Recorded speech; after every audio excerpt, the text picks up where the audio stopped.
Okay, good morning mga boss, madam. Ayan. Kakatapos lang natin mag-install ng auto style horn dito sa Honda City. Then Stingray na yung harness relay. Ayan. So dito natin siya nilagay. Tapos ito yung sa may pinaka fuse top. Etong mga to, inayos ko na lang yan kasi nagpalagay si boss ng fog light dati. Hindi nakaayos yung wirings. Ayan. Ayan, inayos ko na lang ng konti.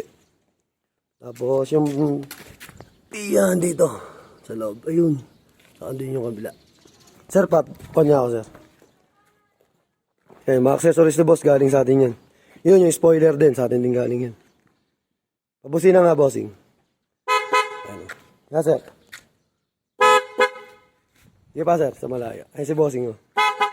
Oh, thank you kay boss. Kuwan pa yan. Gapan, sir, gapan ba? San Isidro. Papunta ng sa Gapan. Kababayan ko sa Nueva Ecija. Tapos, nilagyan, dapat ikakabit namin yung rev gum ni boss eh. Pagkabaklas ko kanina, mukhang may problema yung head unit. Hindi namin alam kung yung head unit ang may problema o yung nabili niya na camera. Ito. Ay, nakatanggal pala. Tapos ako rin nagkabit na ito, yung spoiler niya. Yan, sa atin din galing yan. So, astig. Nilagyan na rin ni boss ng Mugen emblem.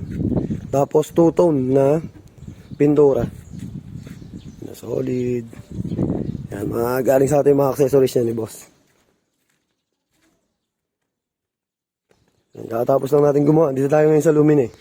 So, yung bahay ko sa Lumin ha. Yan, finished product na. So, sa mga gusto available yan sa JLJ Car Accessories, Motomac Works. Saka yung sa vlog natin, yung JLJ Car Motovlog. Yung mga may ganitong accessories, sasakyan na City, Honda.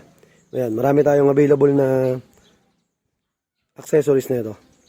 So, thank you kay bossing. Ayan, medyo malayo-layo pa yung babiyahin niya. So, ride safe sa kanya. God bless. Ingat.